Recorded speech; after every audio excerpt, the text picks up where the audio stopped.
Say, you think you've been hit, da-da-da-da. You're going to feel it this time. I'm like, oh, my God. And I'm like, God, just please kill me today.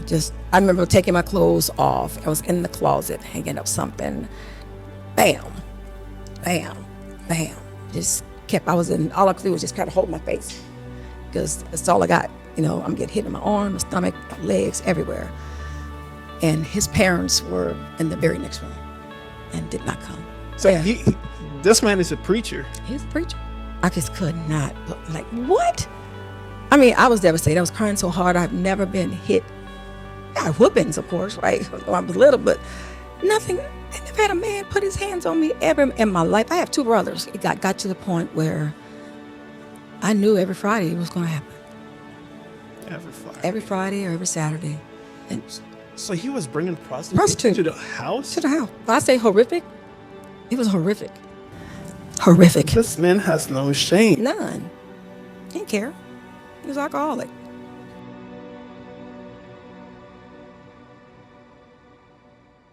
Hey there, do you have a passion or a burning desire in your heart to start creating content, to start a podcast, to build your personal brand, but you have no idea where to start? Or you have already started, but you don't know how to grow it. You don't know how to monetize it. You don't know how to make this a living.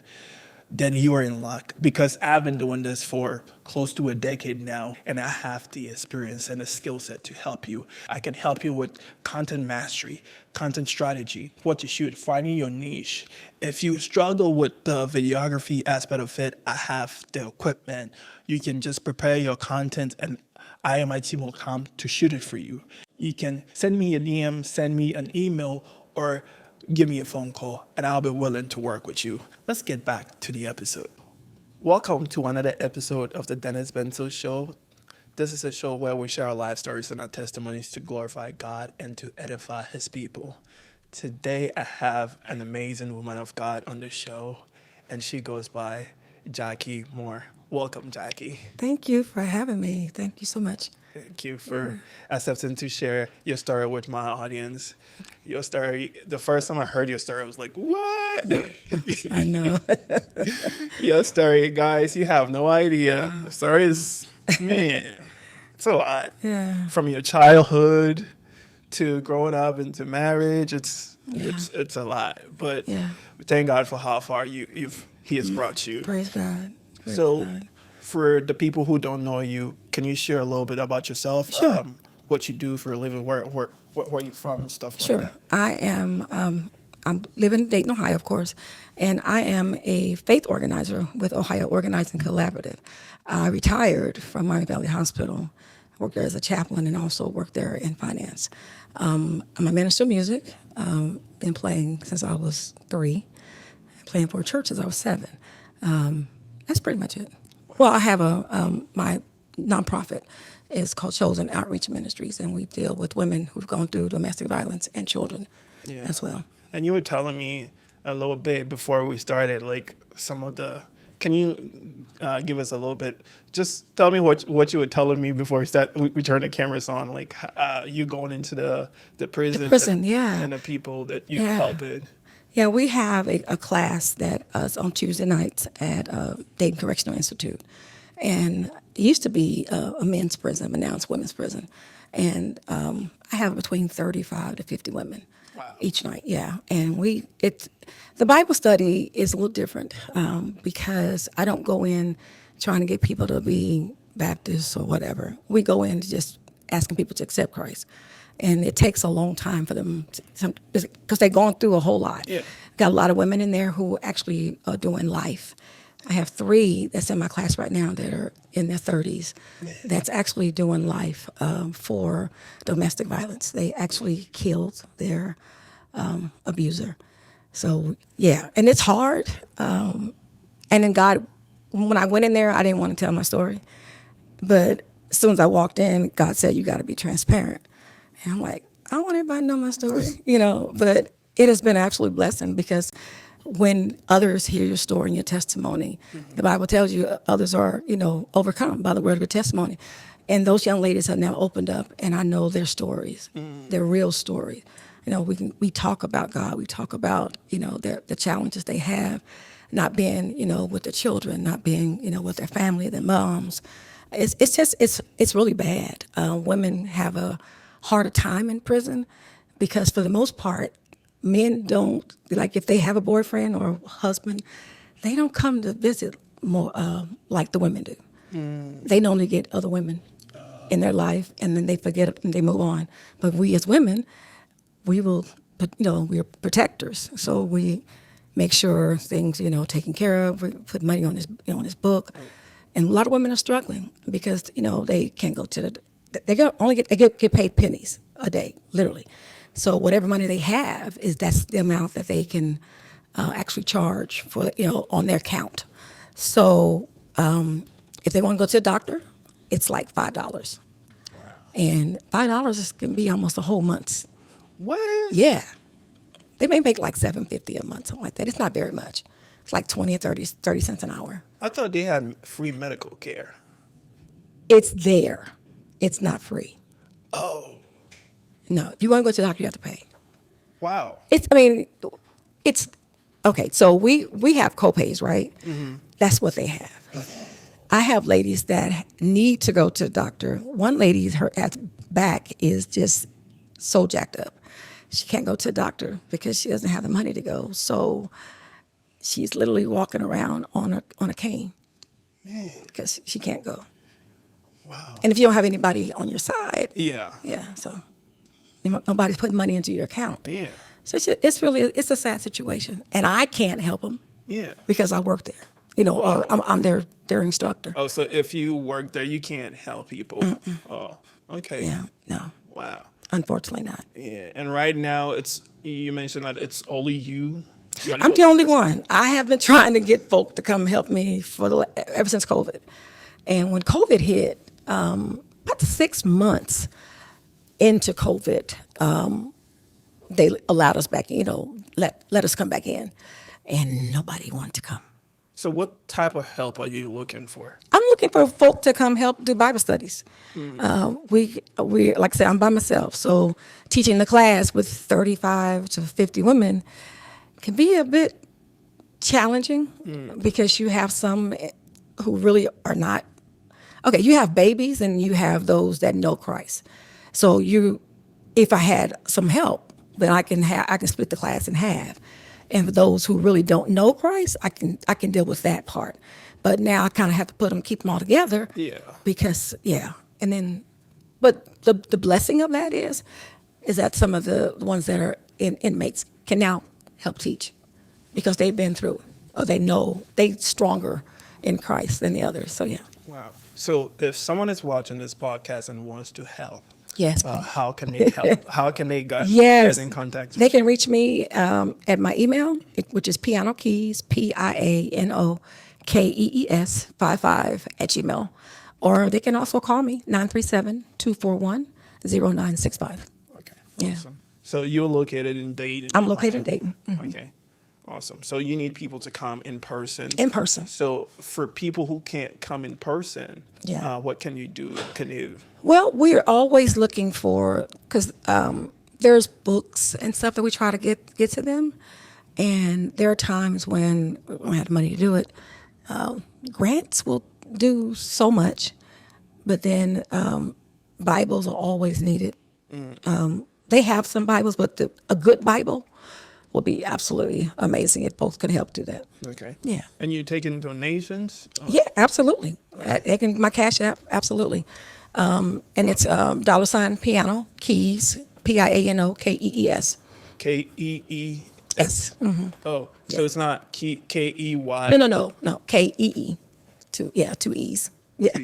Okay. Yeah. Cool. So I will put it in the video so that people. Awesome. Yeah, guys, you gotta help out because it's crazy. It's crazy. People. Yeah. And God will ask us. I was in prison. You never came to visit. Absolutely. Yeah. And I get that. I mean, I get it. Okay.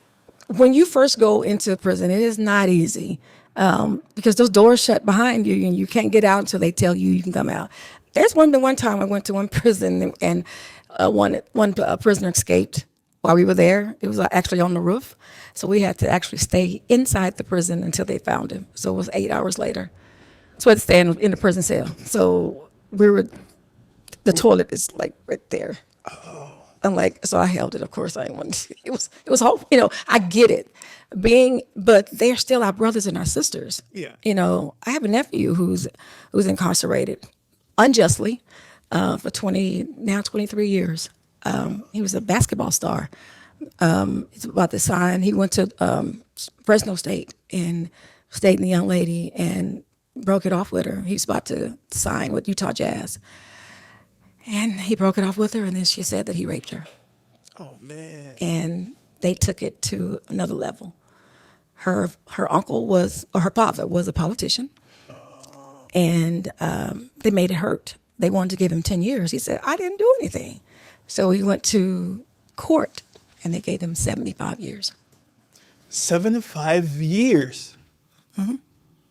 75. Oh, my God. He's supposed to be eligible for parole this year, but if he gets out, he still has to say that he is a sex offender, and that's going to count. God. And now we know that they lied because now they've reached out to him and some of his friends to let them know that they're sorry that they made a mistake. You ruined somebody's life, and They can have a retrial to. It takes money to get him out, and it takes money to get the lawyer. So a good lawyer. Yeah. So the retainer fee was almost like $30,000 that my family is having to come up with. Even if he gets out, he can't come back to Texas because the actual event happened in California. So he'd have to stay there, or if he comes back to Texas, he'll have to get a pardon or something that he can come back. But he said he doesn't want to come back to Texas. I mean, you come back a failure. You feel like and I get that. Because he was number one point guard in the state of Texas. He was amazing.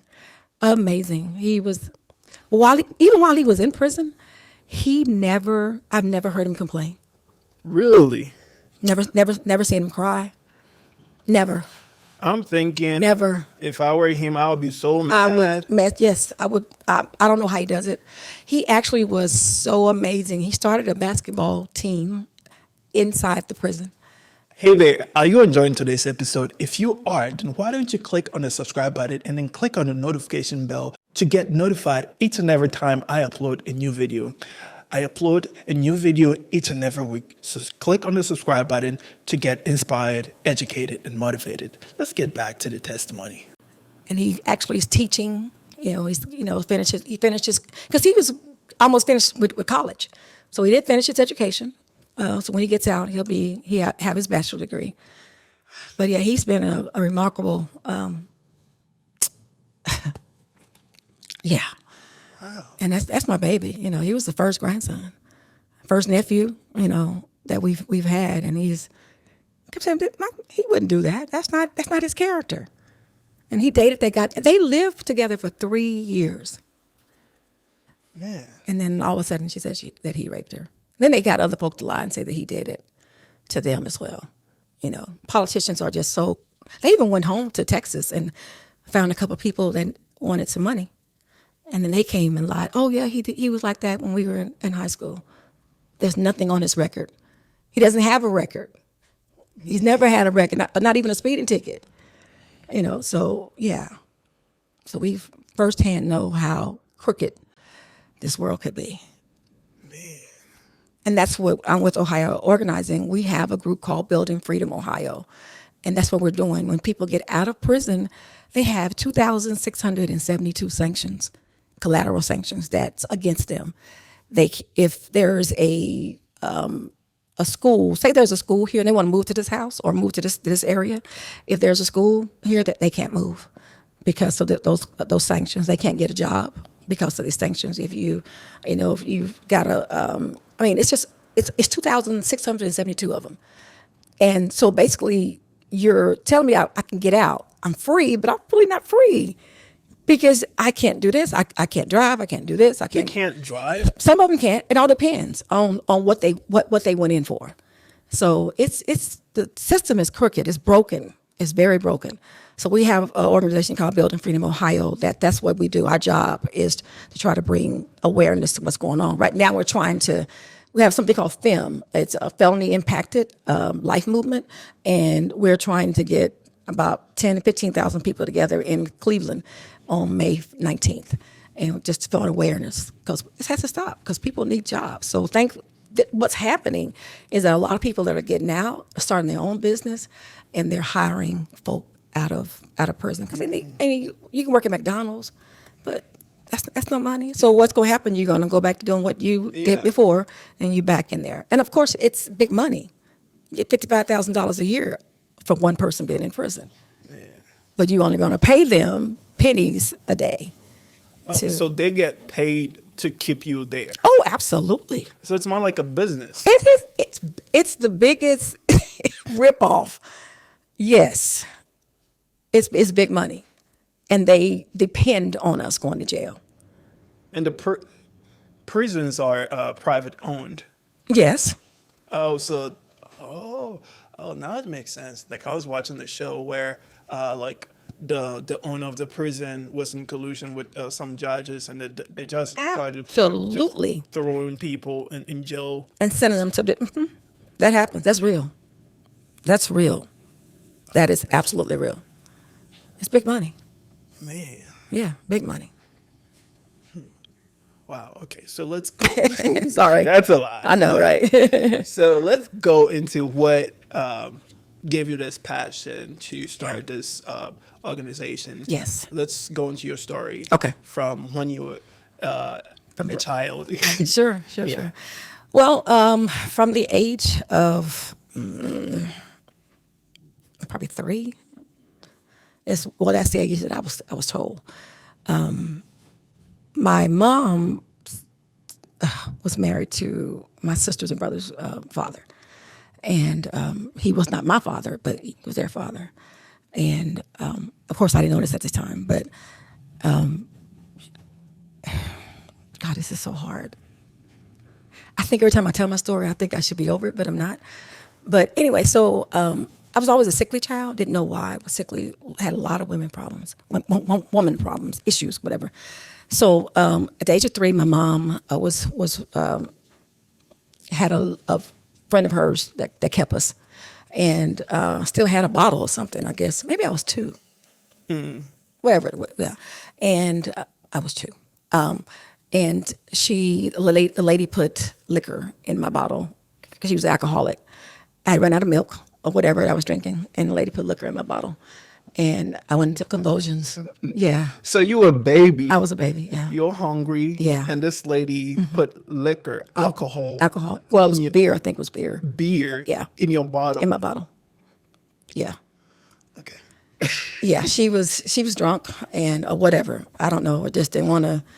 I don't know what the issue was. I don't know. I can't even fathom that, because I have grandbabies now, so I don't know what she was thinking. So I went into convulsions, and they took me to the hospital, of course, and almost died, and was told I probably wouldn't talk, and didn't talk till I was almost 3.5.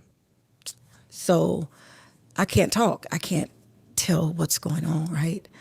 So I didn't know this had happened until I was like 17. My stepfather, who I've always called Dad, he was always very, very kind to me. His kids couldn't hardly get anything out of him, but I was the youngest, so they would put me up to, asking him for money or using his car, because he had a really nice car. It was really too young for him, but it was a nice car. So I would ask for it. My brothers, whatever, would drive it.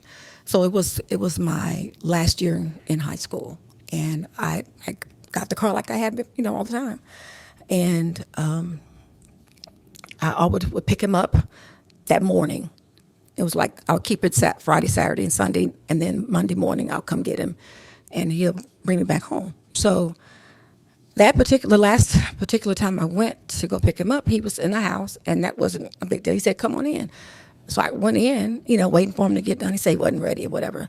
So when I walked in the door, he was butt naked. I'm like, "Man, what's wrong with you? Put some clothes on." And he's like, "Come sit on my lap." I'm like, "Who?"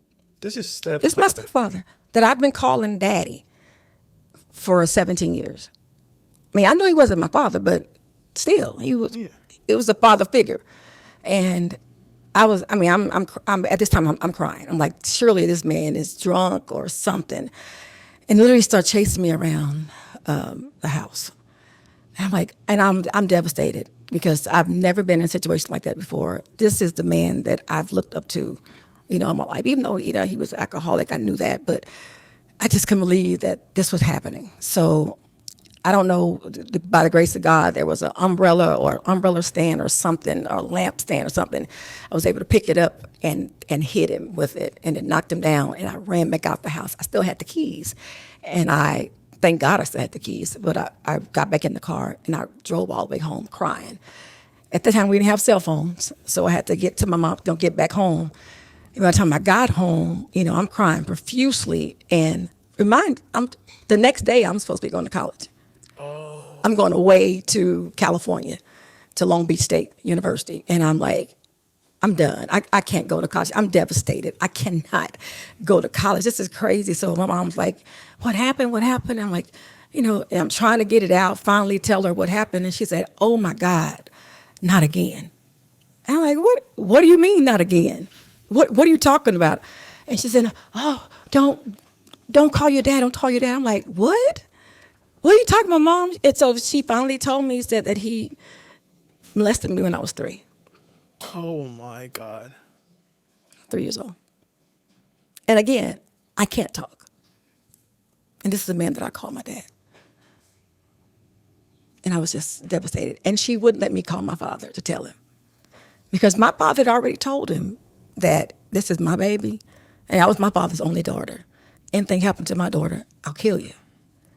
So my father never knew what happened when I was 3, and he did not know, and I could not tell him what had just almost happened. So you mentioned you had a lot of gynecological issues as a little girl. At the age of 16, I ended up having horrible menstrual cycles. I mean, they would keep me in bed for weeks. I mean, the bleeding was just horrific. The pain was just so bad. So my mom finally took me to the doctor. Couldn't find out I had tumors on my ovaries. And all this is because at the age of 3, this man messed me up at 3 years old. And I was sterile. They ended up doing the sterilization.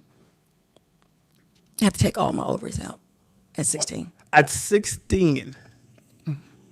Yep. They took all your ovaries out. Yep. I had 16. I had tumors on one ovary. My left ovary was the size of a melon, and the tumor on the other ovary was the size of a golf ball. And they couldn't save it. It was too far gone. What? Yeah. Is it possible that he could, as you're talking, I think it's maybe possible that even he did it more than once. I'm sure. I'm almost positive. I don't know if my mom knew, or if she was. I don't know. But knowing him, it was probably more than once. Because, he started messing around with prostitutes and stuff. That's why him and my mom got divorced. And they were always young girls, so it wouldn't surprise me. Was he abusive to your mom? Oh, yeah. Oh, yeah. Physically? Physically abusive, yeah, absolutely. Yep. And he would bring women would come to the house. He will bring his woman to the house when you the kids are around. Yeah, I was talking about it before I came in. Before I started talking to you, I was talking to a friend of mine. Was telling her about this lady named Miss Shirley, and I'll never forget. I couldn't stand this woman because I knew who she was. She was a prostitute. And so he was bringing prostitutes to the house. To the house. Yeah, we would fight her. My mom would fight her. And your mom would be there. Yeah. He didn't care. They finally got divorced. It was, when I say horrific, it was horrific. Horrific. This man has no shame. None. He didn't care. He was alcoholic.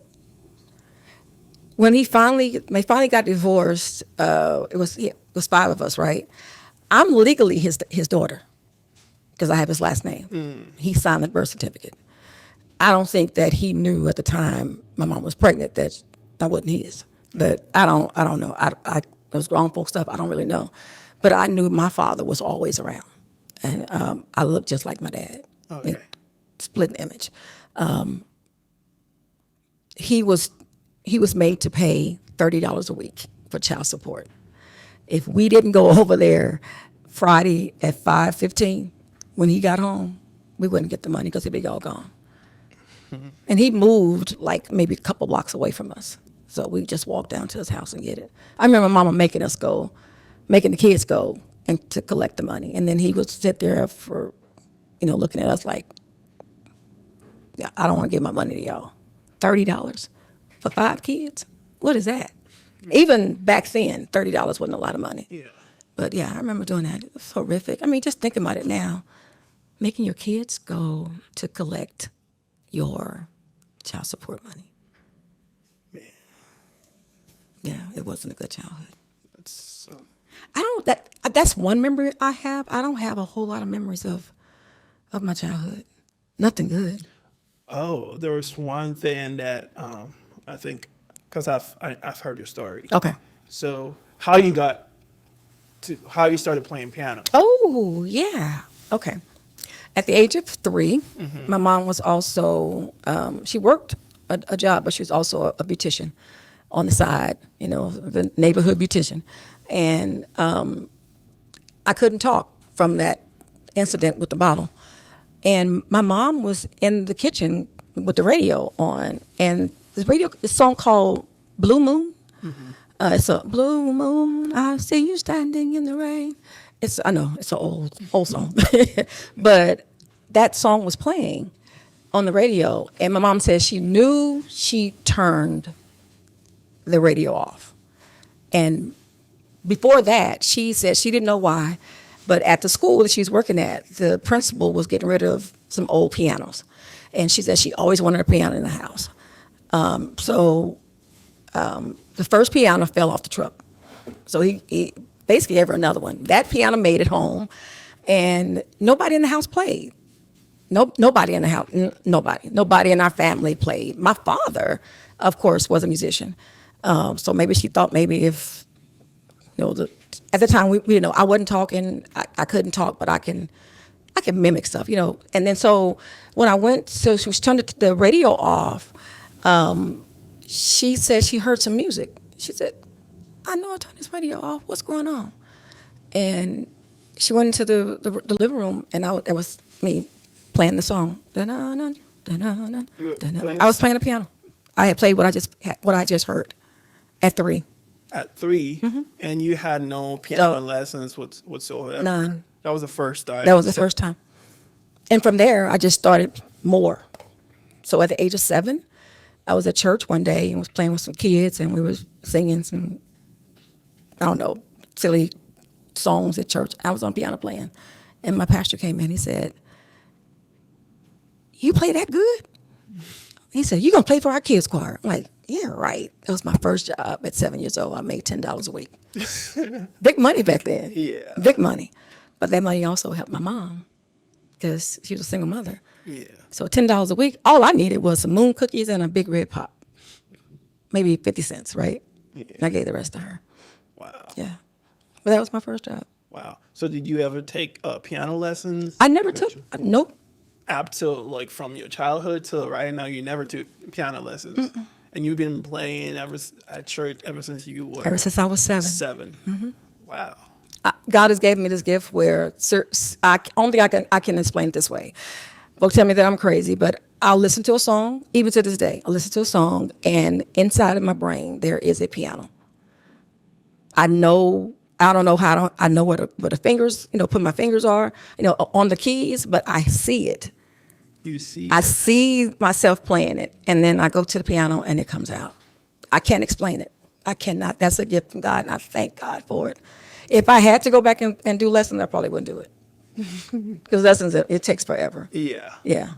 Wow. But it's a craft that I mean, yeah, I mean, and the older you get, the more experience you get. Yeah. And the more songs you listen to, of course. So, I mean, the songs now have a lot of more jazz in it. Gospel songs have a lot more jazz in it, so it gets a little bit more difficult. But yeah, I still do it. Wow. I'm still thankful to God for that gift. That's been my saving grace. When things were so bad, I can go to the piano or keyboard and just sing myself happy. And then God started about the age 17 instilling songs into me. Wow. So it gave me songs to write. Yeah. Wow. And nobody else had that gift. So my mom was the president of the choir, so we had a strong bond. She was president, I was, minister of music, and my father also played there as well. So it was Your biological. my biological father. Yeah. Wow. Yeah. That's an amazing gift to have. It is. It is. Wow. It is. So let's go to your marriage. Oh, wow. Well, while being a musician at 16, 17, I'm actually at 12, every pastor that I've ever come to always would tell me, you're going to make a great preacher's wife. I'm like, I'm no preachers. We're talking about, so at 12, 13, it just kept instilling it in me. So when I became 17, 18, I went to college, came back home, because I got kind of homesick, after being away for almost 5 years. Came back home, so in my mind, I'm looking for a preacher. Because everyone else has with That's told me. Yep, and that's what I got. My father's church. When I came back from college, I went back to my church playing, and my church was going to. They had like this convention of churches. So the church in Killeen, Texas, came to Waco, Texas, and three or four different churches all came together at that one church. Well, the one church they went to was our church, and this church came in from Killeen. It was a military town, and a lot of folks from military always go to this church, and they came. And the guy that was directing was just very animated. I don't know if you know Ricky Dillard. Okay, he's a gospel artist, but when he directs, he just puts everything into it. Well, this guy, I have never seen anybody like that, do that in Waco. Waco, a little small town, but this guy came in, was tall, but I guess he was all right now.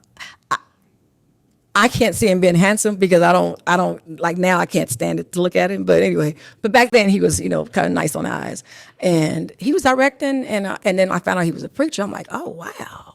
So we had dinner after church, and the whole time he was looking at me, I was looking at him, making Google eyes, whatever. So I knew, like I said, that's gonna be my husband. He said, I'm like, I talk to my girlfriends, we just whatever. So he. After church, came up to me, introduced himself to me, told me his name was Robert. And I'm like, oh, okay, whatever. His last name was very unusual. I can say it now, everybody knows about my book. His last name was Pendergrass. And I'm like, you kin to Teddy? And he said, yeah. I'm like, yeah, right.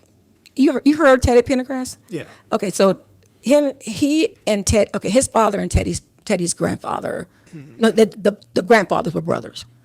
It was close, but not close enough. Anyway, so I'm like, oh man, so I'm thinking this dude, got a lot of money. Yeah. Boy, was I surprised. So anyway, that's how we met. So within 6 months of our meeting, we got married.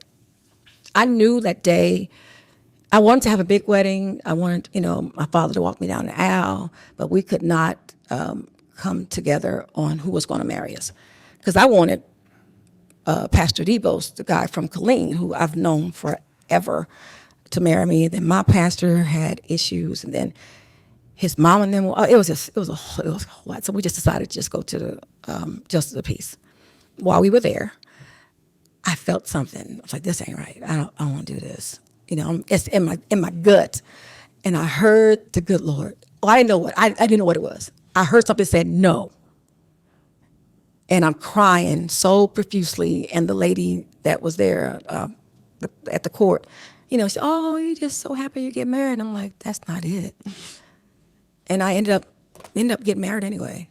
And from there, it went from happiness in 3 months from happiness to horror. As I said, he was, and we moved to Killeen, to the church where he was going. And I knew the pastor there. I knew the pastor's wife. We were very good friends. Looked up to him. I was like parents almost. So I was happy to go to their church. But I didn't know what was ahead of me. There was a young girl that we have been friends forever. She also was a child prodigy, and she plays. And we knew each other from playing. She started playing at 7 as well. But she's a little younger than I am, maybe about 7 years younger than I am. She was probably 16 at the time. I think I was 24, 25, something like that. And I found out that he had been with her. My husband at the time. And I'm like, she's a baby. How, I'm like, this is great. So I'd heard rumors, but I didn't really know if it was true. So her sister called me one day and said that she wanted to talk to me. And yeah. And he told me, forbid it that I go talk to her. I'm sure he knew what she was going to say. And I went anyway. And she told me that he had been with her sister and that they wanted to press charges on him because he was 27 years old and she was only 16. Yeah. And the pastor had stepped into it because he was in the military, told him, don't press charges on him. We'll just let it go. He's not to mess with her no more or whatever. But I'm like, I was devastated because I didn't know this had happened. Everybody at church knew, but I didn't know. Everybody at that church knew that, yeah, they had been messing around.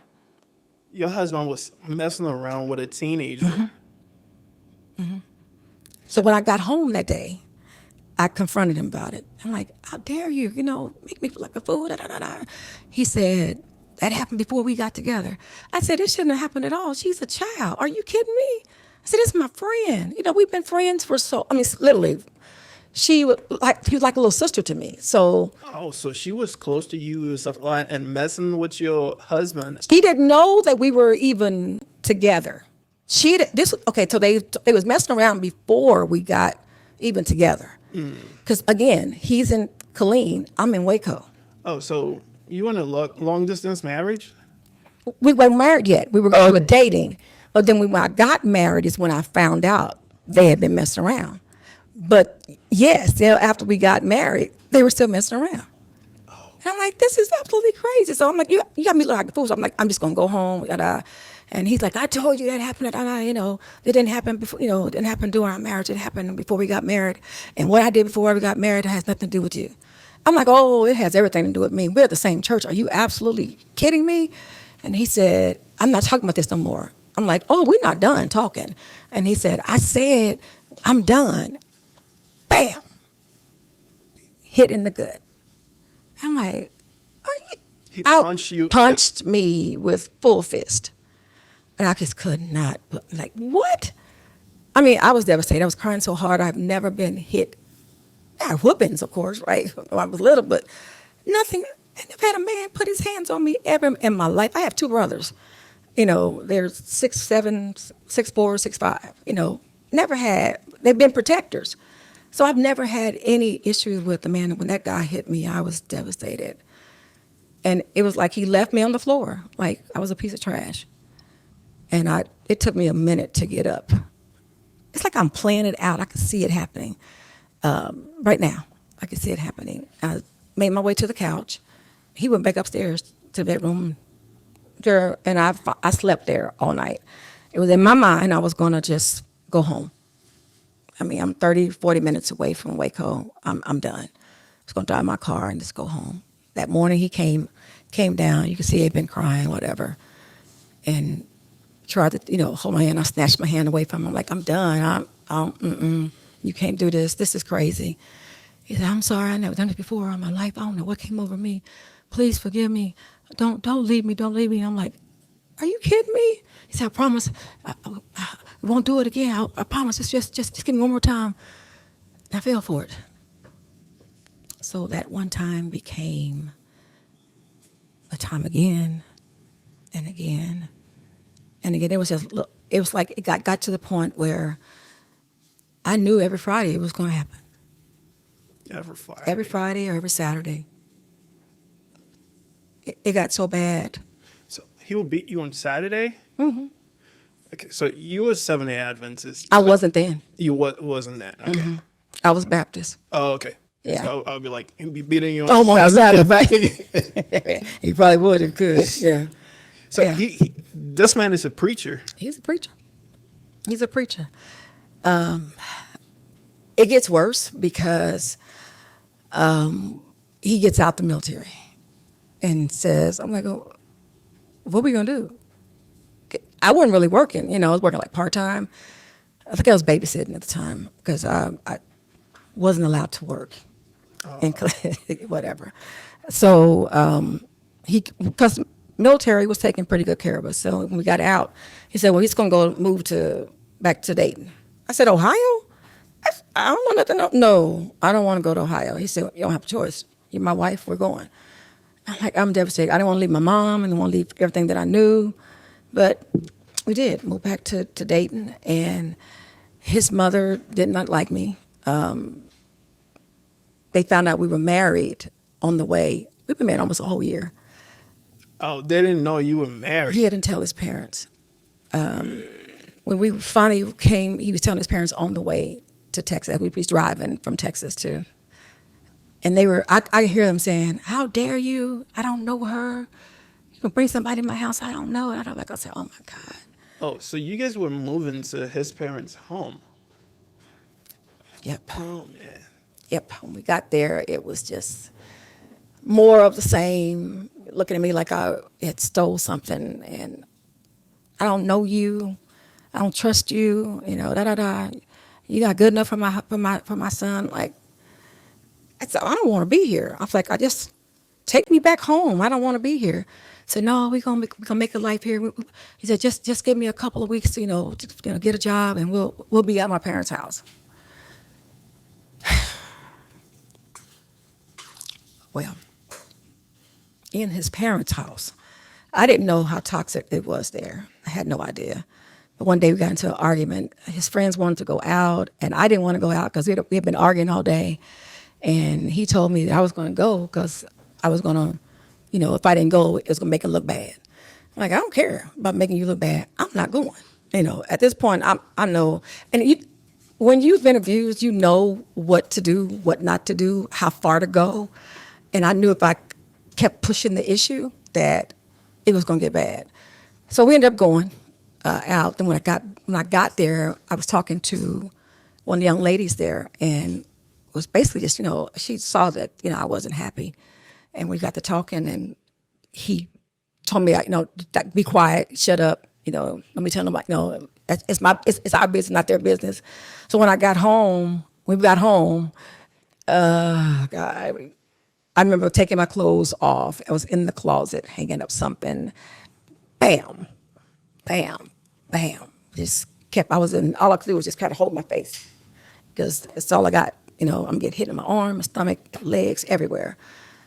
And his parents were in the very next room and did not come. Did not come. Wow. They didn't. No. He finally got tired and left me in the closet. And I'm like, I have nobody. I felt like a piece of trash. So I was thinking to myself, I'm going to go talk to the pastor of the church that we were going to here, because I can't do this. I need some help. I don't know nobody to call. I had no friends here. All the friends that I had were his friends. So I don't trust anybody. Who you talk to? I didn't want to call my mom, let my mom know what's going on. She never knew. They never knew. Wow. They never knew what was going on. I didn't tell them. Why? Because I felt like if I told them, for one, I didn't want to get my brother in trouble. I know my brother was going to fly up here, he's going to kill him, literally, and he's going to be in jail. So I kept it. I felt like,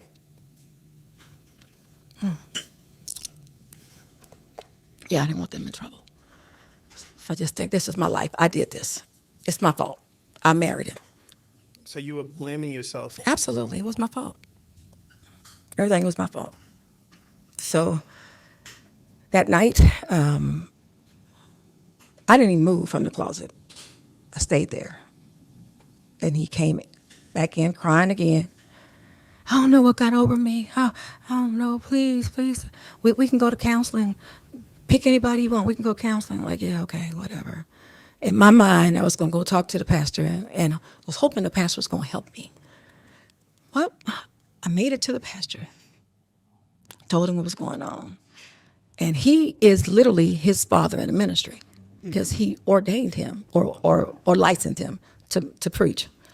And I was telling him all about my issues, telling him what was going on. He could actually see the bruises on my arms, my neck, everywhere. You could see them, You can't cover up a black eye. You can't cover up, So, and he said, oh, my God, I didn't know he was going through all this. I heard some things, but I didn't know for sure.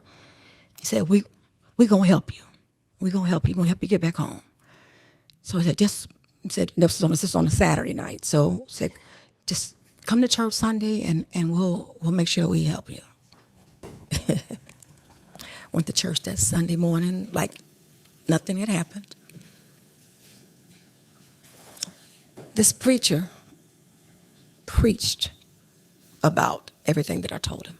He did everything but say my name. What? Mm-hmm.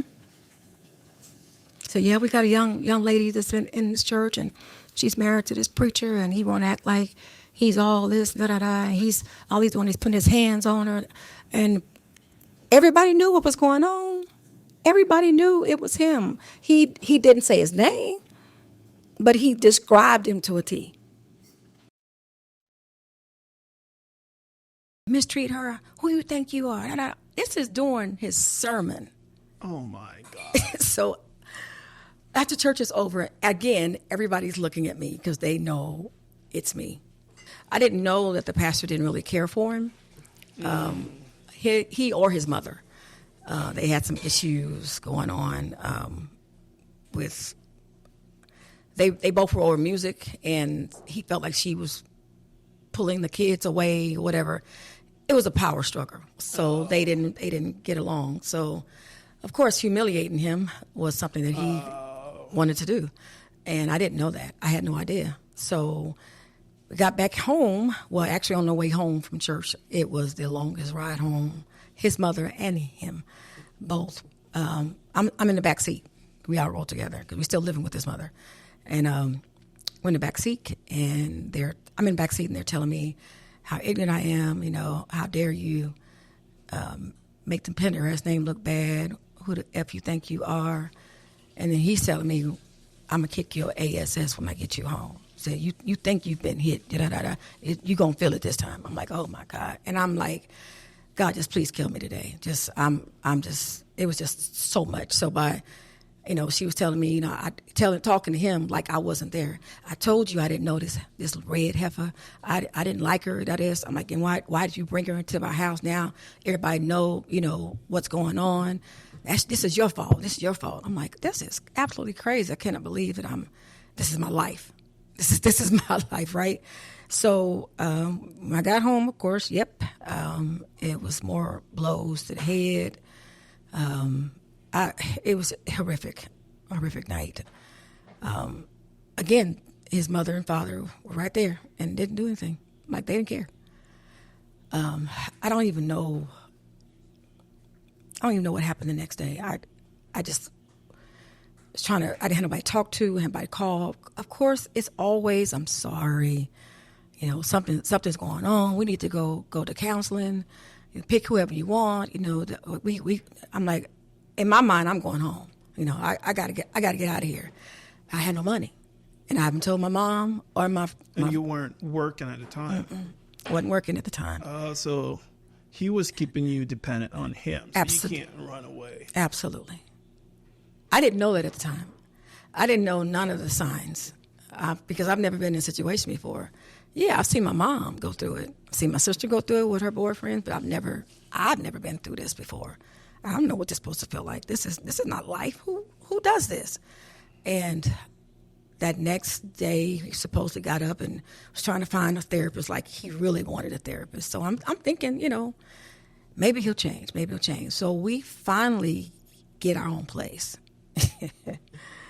And that just made it even worse. It got to the point where I knew what to say, how long to say it, what to do, what to expect, certain words he would say, you about to piss me off.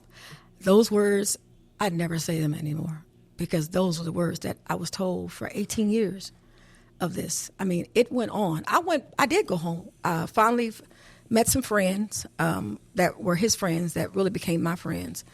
And I just cried on her shoulder one day and told her what was going on. Again, I couldn't have kids, so we adopted a baby. And I'm thinking the baby's going to change. You know, it's going to change the way things are in the house. Didn't change. They got worse.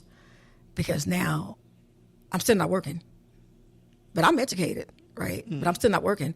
And he's the sole provider. But I started playing for churches. So when I started playing for the churches, I'm getting a little my own money now, you know, a little more independent.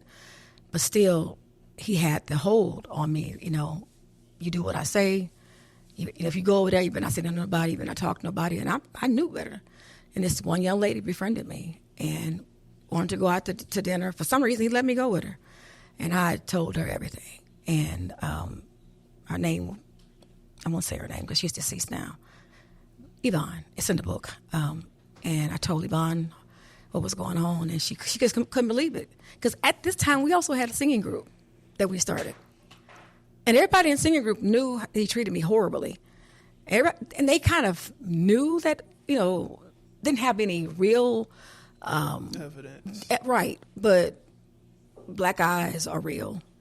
And then all of a sudden, he gets an opportunity to be a pastor of a church. And I'm praying like, Lord, please don't let this man be pastor in a church. We're not ready for this. This is crazy.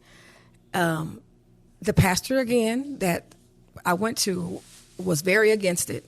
Went to the people and told them he's not good enough. Don't, you know, he's not worth, you know, if you guys get him the pastor, he's going to do this, he's going to do that. But they called him anyway. And he wasn't making enough money. At this time, I got a job. I was working at Mama Valley Hospital. And that job gave me some more independence. I had my own money. And I wasn't giving it to him at first. Then the church started having issues because they were only paying him $1,000 a month, which is no money. And then he quit his job because he wanted to be a full-time pastor. That only brought in more issues with us because you don't have money to feed the baby. You got money for clothes, money for this. We got evicted out of so many homes. Every city, every part of Dayton we've lived in. East Dayton, North Dayton, West, South, Centerville, Kettering, Bellbrook, Brookville. We've got evicted because we stayed there for a couple of months, can't pay the bill, and then we get evicted. And so after a while, nobody wants to give you a place to live. Yeah. So again, I'm working at Mama Valley Hospital, and young lady comes over. So you started working at the time? I'm started working. I had to. Because he wasn't we were homeless. Oh. We were actually living in a hotel for about four and a half, almost 5 months. How are you guys paying for that? Me. He was making $1,000 a month while we were pastoring a church. And he was beating you while pastoring the church. Oh yeah. Then he was still hitting me in my face and stuff. So I remember one day the car got repoed. He came pick me up from work, and my girlfriend needed a ride, and he went and picked her up. And I knew he was, I know why, but he was driving like really erratic. I'm like, why are you driving so crazy? And he said, shut up. I'm like, what is your problem? Come to find out, the repo man was behind us. And he's trying to finagle going all through Salem Avenue trying to get, like, this is crazy. So it was on a Wednesday night. Wednesday night's Bible study. So we had to go to church. So they finally get the car while we were at church. We come outside and there's no car. So we some of the members had to take us home, take us to the hotel, right? So we needed a car. I think I probably ended up renting a car or something to get around. And he, again, because he doesn't like pay bills. His license was messed up. He never paid license. I mean, he never pays bills. His license was all jacked up. Shouldn't even be driving. He was getting tickets. Oh, left and right. So he had warrants. And we're pastoring a church. Pastoring a church. The church was actually going pretty well. I mean, it was a lie, but we started with like 13 members and ended up with over 200. Oh, wow. So he was good at pastoring. He was good at preaching. Preaching. Pastoring, administrative stuff, no, he was not good at that. Okay. But he didn't realize that a lot of the fires, I was putting them out. I'm like, okay, let's do this, let's do that, 'cause they would get mad at him because he would talk crazy to people, and folk ain't got to deal with that. And we had a lot of young people, and we adopted one child. He was newborn, and then another young man at the age of 7 started calling me mom, and I didn't know that his mother was like kind of out there.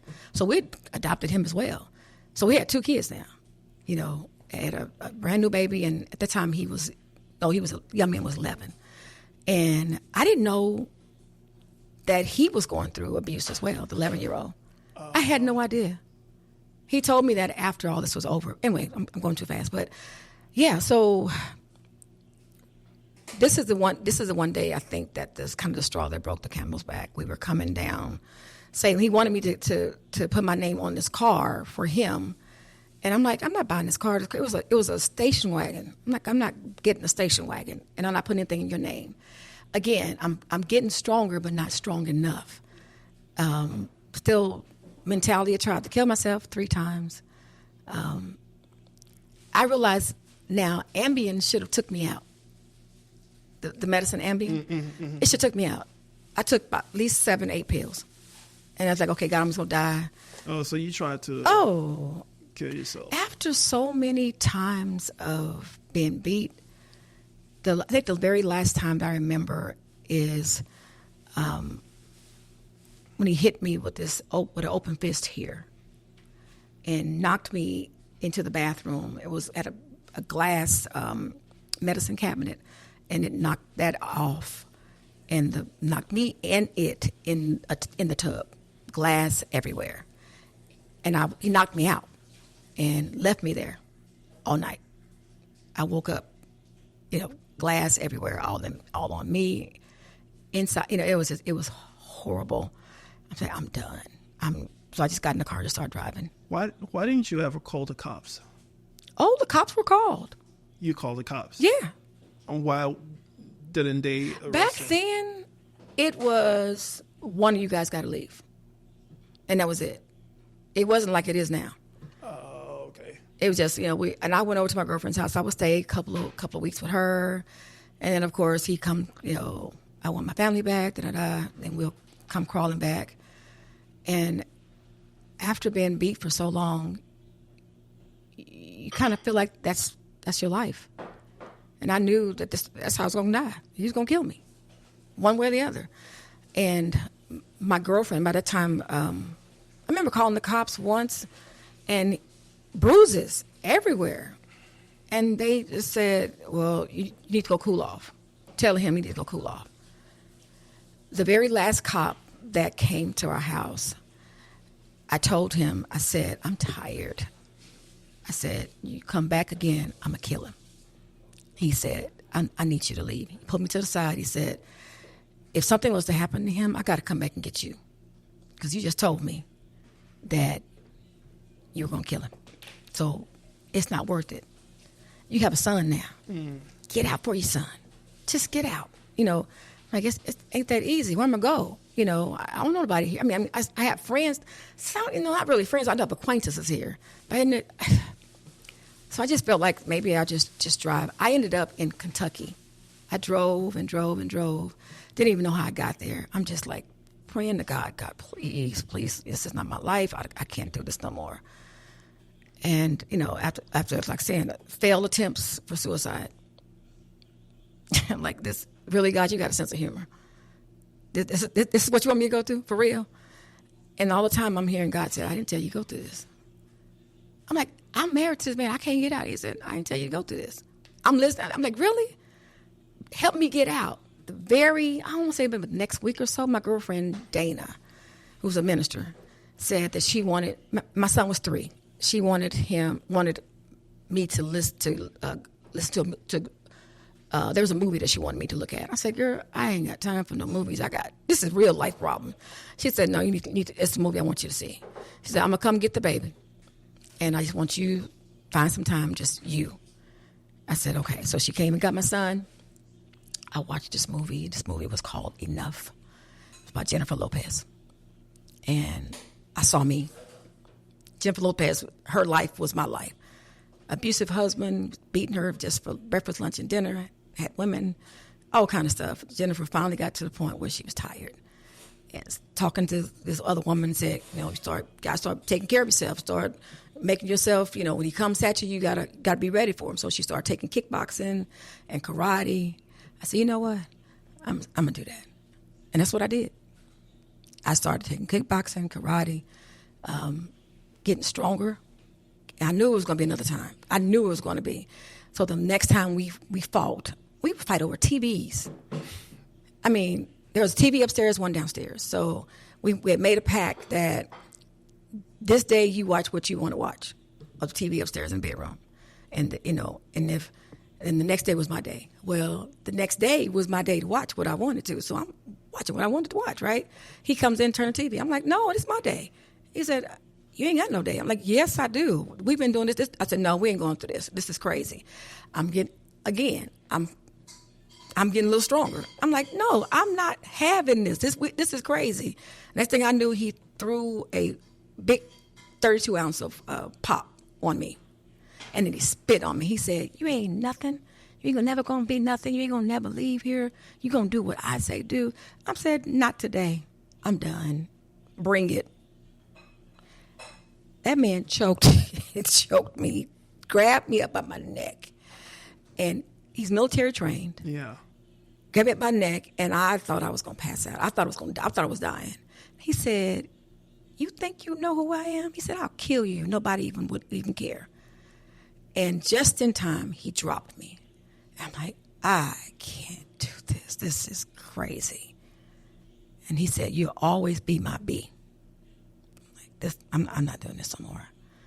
I started packing my son's stuff, packed everything in my son, and so putting it in my car. I'm working. I didn't know where I was going to go. I was going to do, if it's just be in the car, fine. I had a girlfriend named Jackie. Jackie we worked together at the hospital. And she came to my church one time, came to our church, the church we was pastoring, and she said, I can't come back there. I'm like, why? She said, I see the way he treats you. She said, he treats you like a dog. He said, I can't come back there. He said, Jackie, I love you, but you got to get out of there. He going to kill you. I said, I know, but I got nowhere to go. She said, I'm leaving. I got an apartment. I'm leaving. I'm going to Mississippi. I'm moving there. I'm like, yeah, right. She said, no, I'm serious. She said, you can take over my lease. She said, can you afford, it's like $550 or something a month. I'm like, yeah. She said, let's do it. I'm like, yeah, right. And that's how I was able to leave. I left that day. It was on a Saturday. I was getting ready to go to rehearsal. He was mad at something. I don't know what it was, but I wouldn't argue with him. Because my son was there. There's a saying that every closed eye is not sleep. Mm. When my son came in between us arguing one day, and he said, no, don't hit my mama no more. I'm like, no more? Like, my baby saw this. Really? Like, how? That's something I didn't ever want him to see, ever. And I'm like, I got to be stronger. I got to get the H away from here. So, yeah, I did that. And she left, when I say everything in her apartment, I didn't have nothing. I had a TV. That's all I had. I had my clothes and a TV. And she said, you don't need nothing. I got you. She said, I'm leaving you the living room furniture, bedroom furniture for both me and my son. We had 2 bedrooms. Refrigerator full of food, washer and dryer, had everything that I needed. She left it. She said, just give me $100. I said, what? I'm serious. I'm on my feet, right? He gets evicted because he can't play, because he can't pay the bills. He comes to my house. He came to your house. I let him back in. Oh my God! You let him back in to live with you. Mm-hmm. Yep. I let him back in. My son is like, about this time, he's probably 5, 6. And he came to me one day. He said, Mom, why you let Daddy back in? I said, what are you talking about? He said, me and you were happy. He said, now all y'all do is argue. I don't want him here. I'm like, I thought you want your dad here. I thought I was doing it for you. He said, he's 6. Enough was enough. Enough was enough. My life, I had gained so much weight. Folk didn't recognize me. I was probably about 240 or so pounds. I didn't care about Jackie anymore. It was like I was just non-existent. My mother used to always tell me, don't take any wood nickels. And I'm like, what's a wood nickel? You can't spend it, right? It means nothing to you. So don't take it. And that's all I've been doing all my life with this man, taking wood nickels. I didn't take this man back one time. I took him back twice. Wow. Twice. So, because you get lonely, you think you got a child, nobody's going to want you. And then back in my head, ain't nobody wants you. Look at you. You're fat. And he kept saying that. He kept brainwashing you, so you believed it. And I did. For years I did. And then I got so depressed, even working, went back to school, and working, trying to take care of my son, trying to be a good mom. And I finally got him out of my system. It was only because I found him with another woman. It was supposed to bring my son back to me that day. He was having on weekends, and I was supposed to bring him back that day. And I see him driving a van, the van that the hospital that I work for gave the church, right? And he's driving the van, and I see a third person in there. I'm like, who is? And it was another woman. And come to find out, it was a woman that I knew. Wow. Back, she was worked at the cleaning company that he had started. So you wouldn't only just beat me, you were cheating on me too. Did you know at the time that he was cheating? I didn't know. Or if I knew, I didn't care. But I don't think I knew. I would find, numbers in his pocket, but I'm thinking because he's a pastor, I'm thinking somebody's just gave his number to call for pastoral care. But now when I think about it, he probably was doing a whole lot of cheating. Wow. Yeah. And I finally got him out of my system. So, he beat you to the point where you have some permanent damages? Oh, yeah. So, I had 80% hearing loss in my right ear and 60% hearing loss in my left. Can you repeat that again? 80% hearing loss in my left ear and 60% hearing loss in my right ear. Wow. Yeah. I remember going, oh, gosh. Yeah, when he hit me here, he damaged the eardrum and all the different beatings, all the different slaps and stomps. Yeah. Did it affect your eye in any way? I almost lost my eye. Look, when I got a black eye, you're good. When I got a black eye from driving back from that, the time when I said I wouldn't get put my name on the car, we was driving down Turner Road, and he was driving whatever car we had, and I was sitting on the passenger side, and he was so mad, he just, bam, hit me in this eye. So I wear makeup so you probably can't see it, but this eye almost lost. It was so big. It was so horrible. I've never seen the eye do that. I'm like, oh my God, I'm about to lose my eye. So he hit me so hard, and he held my head down where I couldn't get up, and I'm trying to scream, people driving, because it's 3 or 4 o'clock in the afternoon, so that street is full. He didn't care. He held my head down until we got home. When I finally able to get up, I ran into the house to see my eye because it was hurting so freaking bad. I'm like, are you freaking kidding me? It was like he was hitting like he was hitting the devil.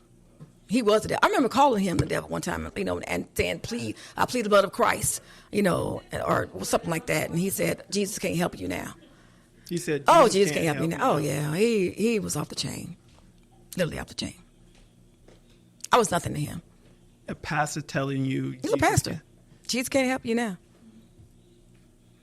What? Some things I've tried to forget. But I remember I was angry. I was so mad and evil. I became evil. And my child needs to go back to, I need his birth certificate to go to school. And he had it. This is after everything is over. He had it, and I needed him to bring it to me. So at this time, I'm taking care of Jackie. I'm back in the gym. I'm back losing the weight, trying to, wasn't married to my husband now, but I was in the gym, and he had to bring the birth certificate to me, and came in, and when I say he looked bad, he looked so bad. And he was driving. I don't know if you don't know anything about Fred Sanford and Son. It was an old beat-up truck. It was, one side looked, it was horrible. One side was red, the other side was orange or something. It was horrible. He looked bad. And I remember, normally I would put my billfold inside my locker. But this particular day, I brought it in with me and laid it up on the elliptical that was on. And so when he came back, he brought, and I took it from him. I said, okay. And he was just standing there. I'm like, what? He said, oh, I know. I had to bring it to you. And I ain't had no gas. That's why it took me so long. I'm like, okay. And then I'm hearing God tell me, reach in your pocket and give him some. I'm like, I know you ain't talking to me. I'm having a conversation with Jesus, and these people look at me like I'm crazy. I'm like, I ain't giving this nothing. No, sir, this not happening today. I'm like, you got to whip me on this one. That ain't happening. And he's like, no, give it now. I'm like, and he's standing there like, it's like he knew not to leave because I don't know. I was so mad. I reached in my pocketbook and pulled out, I think it was a 20 or something, and handed it to him, like, here. And when I did that and let go of it, it was like this peace that passed. I can't explain it. It was like God said, that's all. It's done. Everything that he's done to you is over. Just let it go. You don't need him anymore. You're good. You're in a good spot. You got me now. You got your son.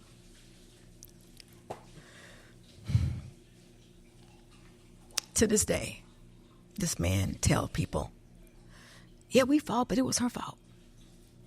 Every time it was always her fault. And they said, man, it was her fault you gave her a black eye. Many times I'm going to church playing at his church with black eyes, with makeup on and sunglasses. Yeah. But it's over. Yeah. Wow. So what should, okay, let me ask this one first before I have a lot of questions in my head. So during the dating process, didn't you see the red flags, or how was the relationship? Was it distance relationship? It was pretty distant. I was in Waco. He was in Killeen, but there were some flags. There was a time where I couldn't get in contact with him because we talked every day, and there was supposedly went into the hospital, to the doctors to get a finger or something got broke while he was in the military or something, and still he could have called, but he didn't. It was like 3 or 4 days I didn't hear from him. Well, now, after the young lady that I was telling you that he was going with, those days he was with her. But I didn't know that. Wow. Yeah. So for people who are watching this and are in dating or courting stage, what are some of the red flags people should look out for? Oh, wow. Well, the first thing is I think every woman, and sometimes it doesn't happen because the man I'm married to now, for 20 years, the love of my life. I met him in April of 2024, and we got married August 30th on my birthday, 2004. So, but it was different this time. I knew he was a man of God. I knew he wasn't going to hurt me. But if I had to do it all over again, I probably would have dated him every season. Because I need to know how you are summer, winter, spring, and fall. And I think every woman needs to know that. And even if you do get married, start dating and things get, slow it down, get to really know him, know his background. Don't just take his word for it. Ask around. Right now, you got internet. You can find out almost anything about somebody. Talk to his mama. Talk to his sister. Talk to people that he grew up with. Because the red flags are there. I mean, the isolation. I remember he didn't want me to be around none of my friends. Oh, why you got to go with them? We can be together. I'm thinking it's love, but that wasn't love. That was control. And by me not working, so who controls all the money? Yeah. He did. Even the clothes that I wore. I didn't have anything of my own. There's, they always cry, I'm sorry. If they really were sorry, they wouldn't treat you like that. You're a human being. You deserve love. Yeah. You don't, this is not love. Hitting you is not love. Yeah. And I didn't realize that taking me 1,109 miles away from I have no family here. To this day, all my family's in Texas. Had no idea that the isolation was just one of the main ones to do. And then, of course, the blame game. It's your fault. If you hadn't done this, I wouldn't have done that. You can control yourself. Yeah. And if he hollers a lot or accuses a lot, checking your phone, that type of trust, not trust, non-trust. You know it. It's not being cute. He's not. To this day, my husband and I both have each other's password to our phones. I don't go to his phone. You don't go to mine. I trust him. If I can't trust you, I don't need you. Mm-hmm. But it took me a long time to get to. My husband, we married be 20 years now. And it took him almost 3 years to literally be able to reach his arm around me and I not jump. Wow. And he would tell me, I'm not him. I would never hurt you. But that's all I've known all my life is somebody to hurt me. A man hurt me. My stepfather hurt me, My daddy hurt me by not giving me his name. Even though he loved me, but you didn't get up. I'm the only child. I'm the only daughter. You didn't. My name should be Frazier, not Hall. That was your name. That was something you should have given me. So I feel like I've been let down by almost every man in my life. But then God finally gave me somebody. But God never left me down. That's one thing. He has not. But all the men around me. And I felt like my brothers and sisters should have known something. But that was a whole nother issue too, because they treated me different because I was different color. There is a such thing as a black sheep in the family. Mm-hmm. And doesn't mean you have to be the darkest one. Even to this day, they talk to each other more than they do me. And my sister's in California, but I'm in Ohio, but they seem to talk to her more than they do me. And I've had to live with that all my life. But it hurts. But you got to get to the point to know that you are worth better. And I didn't know that. I hadn't seen it. I understand that life doesn't have to be this way. Life can be pretty good. Life can be what you want it to be. And just to say you have a man in your life, it ain't worth it. Especially a preacher. To this day, I don't trust him. I'm just being honest. I know too much about him. I know a lot of my friends who are married to him. Matter of fact, when I divorced him finally, a lot of preachers' wives came to me and asked me how I did it. Like, I left with the clothes on my back. That's how I did it. And came back a couple times because she thought This is what you're supposed to do. This is, And then the folk at church mad at me because I left. Oh, really? Oh, God. Yeah, you making our pastor look bad. I don't give a rat's behind. You been going through what I'm going through. Y'all know he's abusive. You know he's not even fit to be a pastor. But you want to save, your church reputation. You should. When his pastor told them that they shouldn't hire him, y'all should have listened. But you didn't. To this day, that church is still not active. I mean, they've had several pastors come through, and folk have left, and all the people that we had, all those kids dispersed. I think that's what I was holding on to, because I felt like the kids thought we were the dynamic duo. So I played, and he sang and directed, and I wrote music. Oh, we'd make a perfect couple.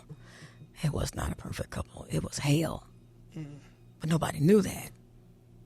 We faked it a lot. But you really didn't fake it, because folk really know.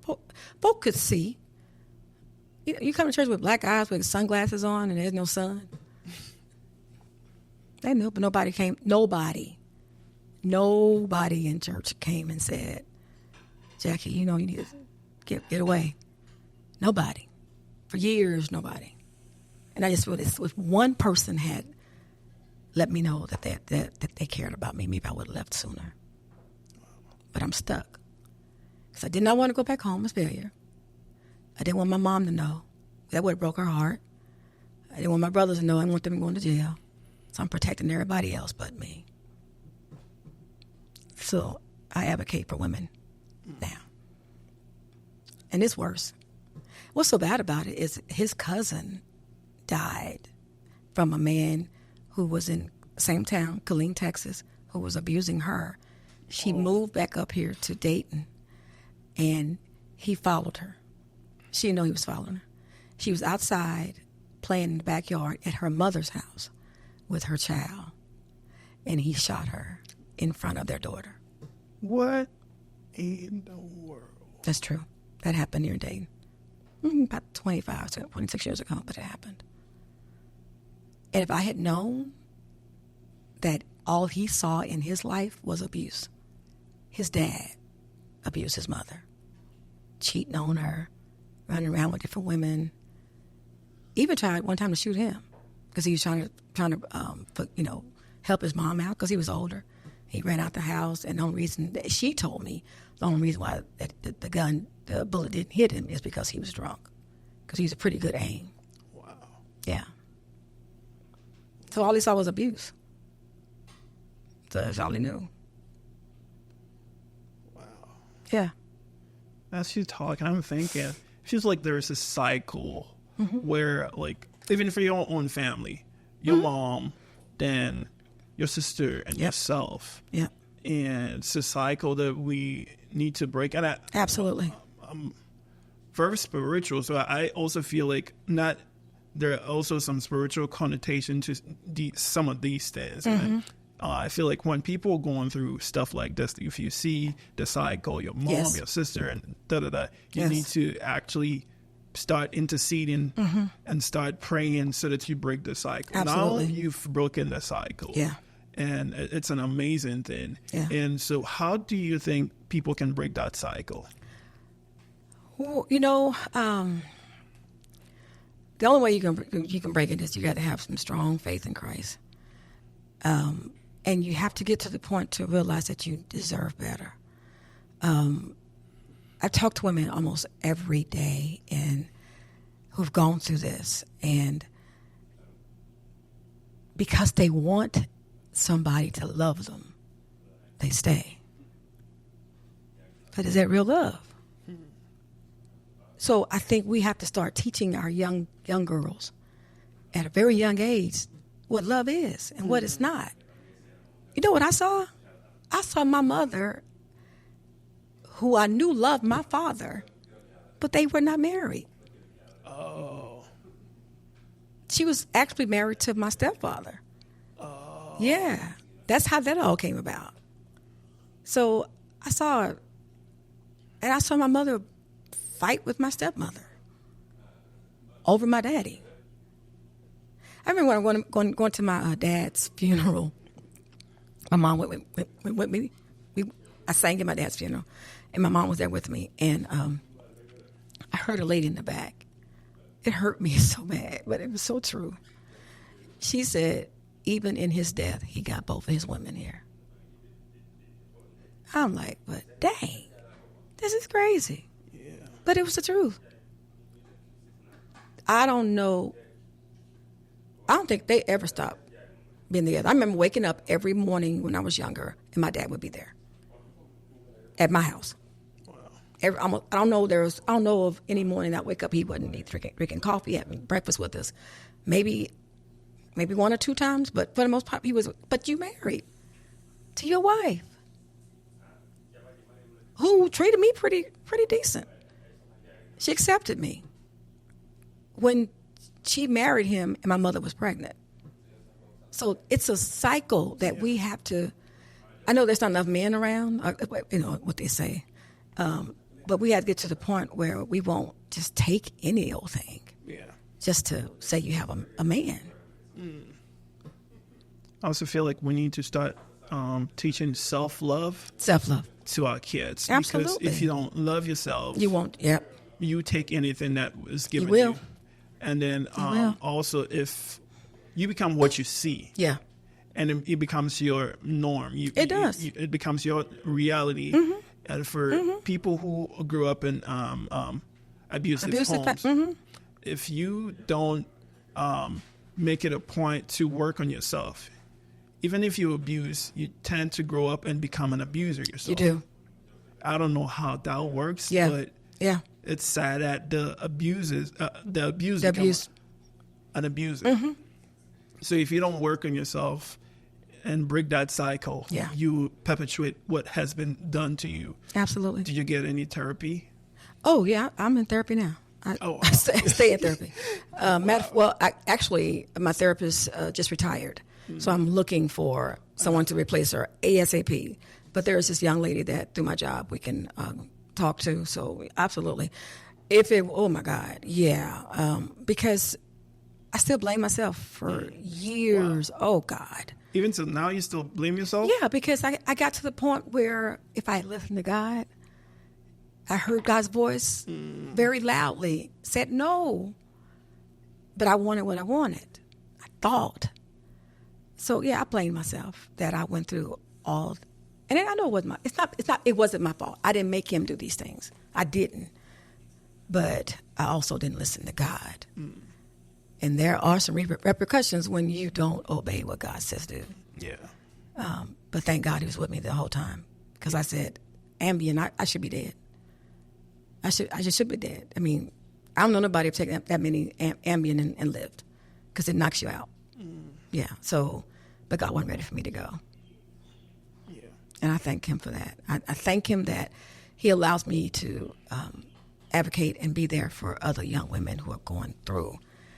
And the women in the prison who are going through, they needed that same person, and nobody was there for them.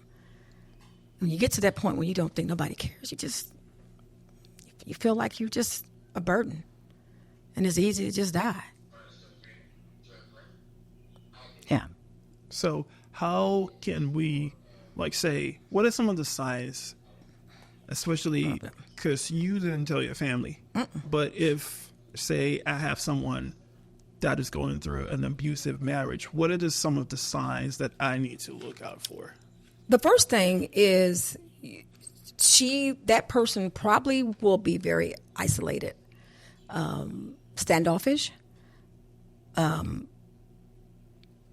couldn't talk unless it was okay. And he, I would look at him and he would, nod his head or whatever. If I can read this real quick. Yeah. This says that the cycle of violence, it's tension building. It's where a batterer gets moody, nitpicking, put downs, the yelling, the drinking, the drugs, all that is part of it. Then it's always denial. Then they go into the battery part, and they start hitting, choking, humiliating, imprison the person. I've seen women can't leave the house. Matter of fact, we were trying to get a lady out a couple months ago who we had to come while the husband was gone. She was able to reach out to us through a phone. Matter of fact, old phones are really good. Artemis House is a place that helped me help you women who are battered, get them on their feet. They give them housing. They give them Pampers for the babies, foods like that. And they have an organization that men come in and they can move this whole house in within 2 hours and be gone. And by the time he gets here, and that's the help that they need because you don't have money. Yeah. So most people, you'll see the woman's not working, or if she is working, she's never have any money because he's taking it. Yeah. Those are all signs of abuse. And a lot of women think, oh, because he's not hitting me, it's not abuse. I'm like, is he yelling at you? Is he cheating on you? That's abuse, sweetheart. That's because he's there every night, but he's with other women. He's doing, or he's drinking drinking and dry. This is the thing that got me. This man stayed in jail because he never had light. He wouldn't pay a bill, and then it would go. I saw him on TV driving the van and running from a cop. Your husband was on TV. On TV. He was going down 75 and was trying to.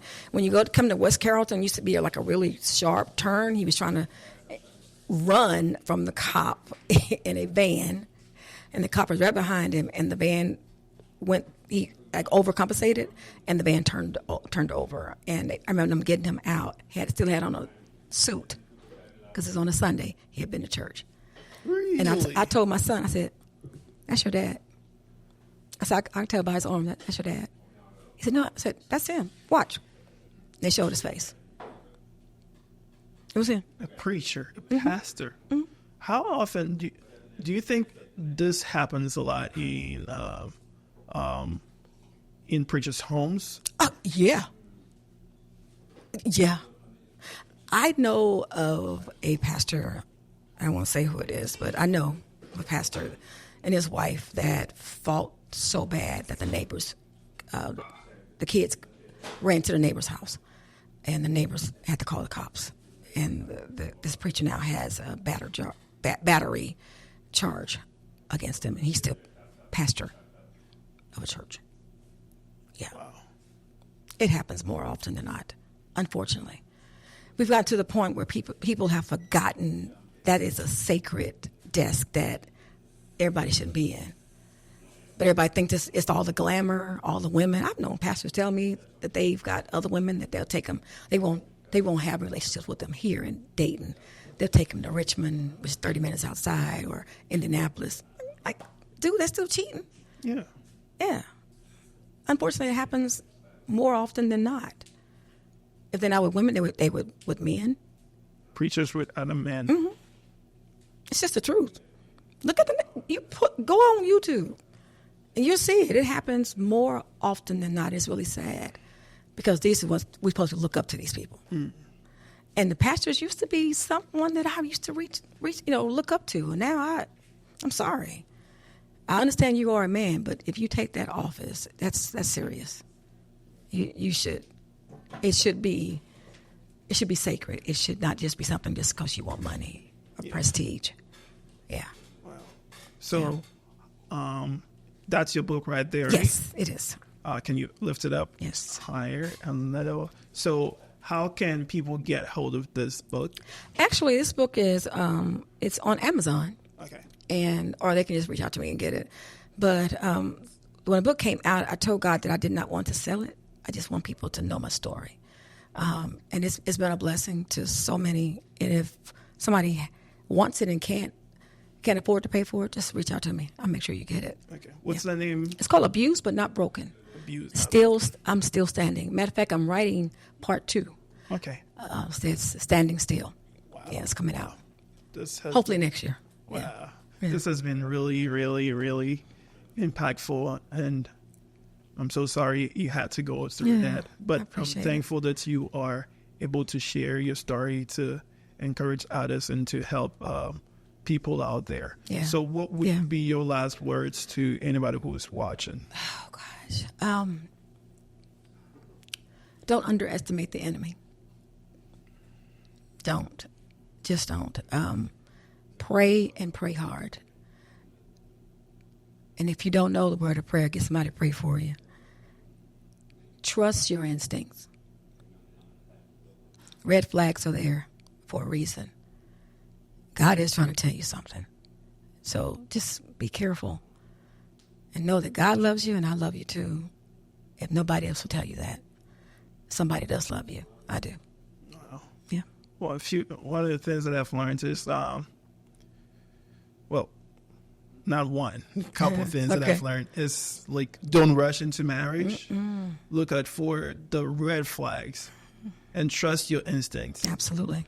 Just because someone is a preacher or somebody does something on social media or he stands on the pulpit and preaches really good, that is his talent, but that is not his character. Absolutely. Your talents, your gifts, and your character are two different things. Absolutely. When you get married to someone, you don't marry the gifts. The gifts. You marry the entire person, and what will manifest is his character. Absolutely. And his habits. Absolutely. And he can be a good singer. He can be a good piano player. Yeah. He can be an anointed man of God, pray for people, heal people, and still be very abusive. Absolutely. And so look out. Don't just look out for just the gifts. A lot of women are enticed by that. They want to date the nice looking guys, but it's better to wait and marry somebody who will love you, somebody who is respectful, somebody who is not necessarily in the limelight, and for those people, and also pray to God before you marry, because marriage is very long. In my local language, was we say awar. So the word marriage is the translation is awar, and that word also will have two words in there, like awar. It's like war is like far. So we say awar no kwan war. It's like marriage is a long journey. It's a lifelong journey. Yes. And we normally marry in our 20s. And if you're going to be living till like 60, 70, so you're going to be spending 40 to 50 years of your life with this person. Yes. And can you stand it? In this abusive marriage? Can you stand where you are constantly beaten to the point where you are in fear of your life? A lot of people marry and they're like a shadow of themselves, a shelf of themselves. Your talents has been diminished. You can't work. You've gone to college. You have all these degrees, and this man is like, no, I don't want you to work, because he wants to have a hold of you, the total control of you. And then he's like, don't hang out with these people. And then he has made himself the center of your life. Exactly. And you can't even. There are people that tell their wives not to go to church. They'll be playing piano. They'll be so on fire for God. But the time they get married, they stop. And they can't do all these things that they do. And then marriage also can be a determinant to whether you're going to go to heaven or hell, because they can drive you insane. Yes, Lord. There are times that because you've gone through that abuse and that bitterness, you also become bitter and you become a whole different person. You do. And it changes you. So let's not go into marriage lightly. Please.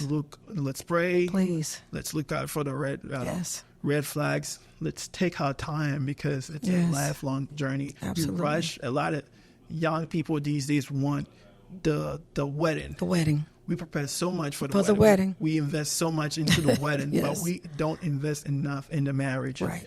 So, guys, make sure you take your time. Make sure you pray. Make sure you look out for these red flags. Talk to people. Go for premarital counseling. I know someone that one of the pastors was like, there's something off about this person. And she wouldn't listen. She got upset, and they stopped the counseling. They went back and forth with the church. They were really upset with the church.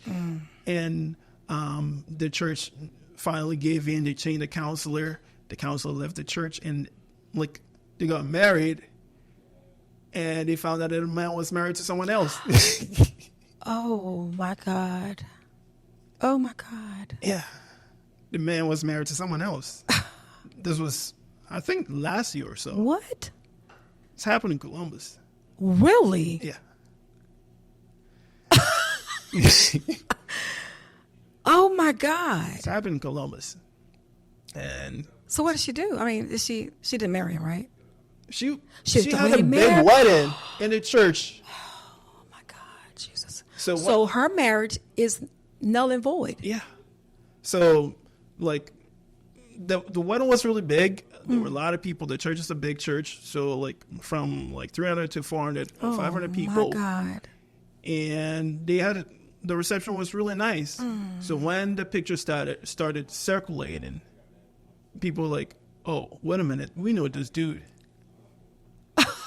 And they started bringing out videos of him. Like, Oh. So he's like, he was in a different city. My God. He was in Boston. He says, oh, he's working or he's in something. And then whenever he's away for work, not knowing he's with the other woman.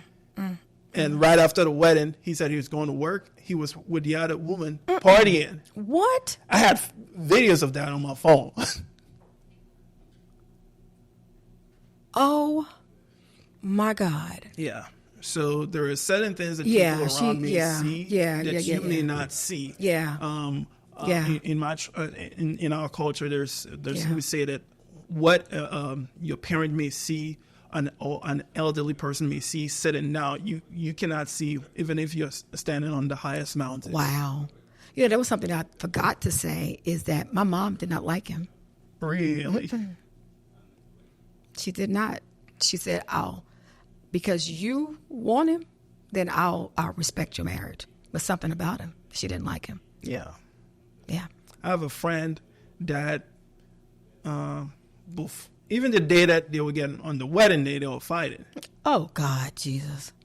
And I'm like, why? So why did you go forward with it? Right. And now he's divorced. They have a child in the middle. He can't see her dad and all. It's God.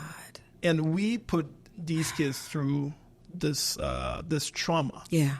And it's very traumatic. Yeah. And if they don't get help, they also repeat that cycle. Absolutely. And it keeps going on and on and on. There are 16 and 17-year-old young ladies that I have had to mentor and talk with who are letting their 16 and 17-year-old boyfriends abuse them.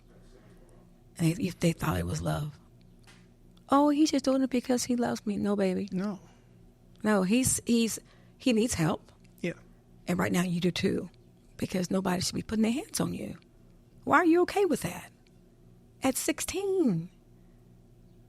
So yeah, and that's because, and then you go back and look at her lifestyle, her mom, that's what she saw her mother do, Yeah. or her mother's not there.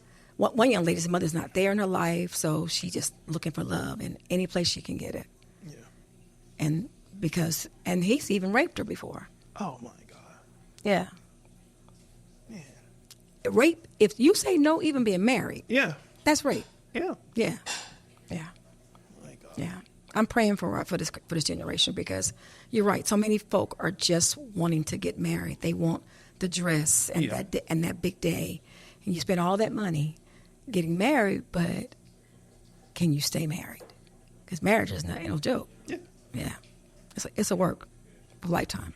Yeah. I was talking to another gentleman who married. Even everybody was telling him no, but he didn't listen. He got married 3 years later, only 3 years. They had a kid. They divorced. Wow. So it's crazy. And when you talk about abuse, also for a lot of things that we don't talk about is men being abused. That is so true. Yeah. Because I know of a young man. Matter of fact, there's a girlfriend of mine who actually was abusing her boyfriend. Wow. And because he's a man, he didn't want to look like he was weak, so he didn't tell anybody. But she was literally throwing things at him, hitting him upside the head. a guy friend that I know personally, his wife beat him with it's like a woofer. Is that what you call it? It helps the TV sound. Oh, Sound bar. yeah. Yeah, and almost killed him. Oh, wow. Man, Yeah. some people are just Yeah. evil. I mean, and you got to think about, and we got so much going on, in so many areas in my life that we have not connected with. Don't know why we're angry about this, and if you don't get that help, because Black folks, we think having a psychiatrist is, we shouldn't do that. Yeah, you should. You could talk to somebody. Yeah. Yeah, I would really tell somebody, just go find somebody that you can trust, that will keep your secret and will tell you the truth. Yeah. Yeah. Yeah. Thank you so much. You're Thank more than you. welcome. It's been sorry I've been here all day. There you go. Guys, thank you for watching this episode. Make sure you subscribe to the channel, like, and click on the notification bell, because you could be my subscriber, but when I upload a video, you would never know, because that's how the algorithm works. And also leave a comment in the comment section. I say, even if it's an emoji, even if it's thumbs up, I would really appreciate it, because that's how the algorithm works. The more engagement, the more they'll push this video out there. This is something that our generation need. This is something that's gonna impact a lot of lives. So let's make sure we are pushing, and also share the link, so that you don't know the lives that you may be saving. You don't know the lives that you are impacting. Wow. Thank you so much for watching. Bye bye. Wow.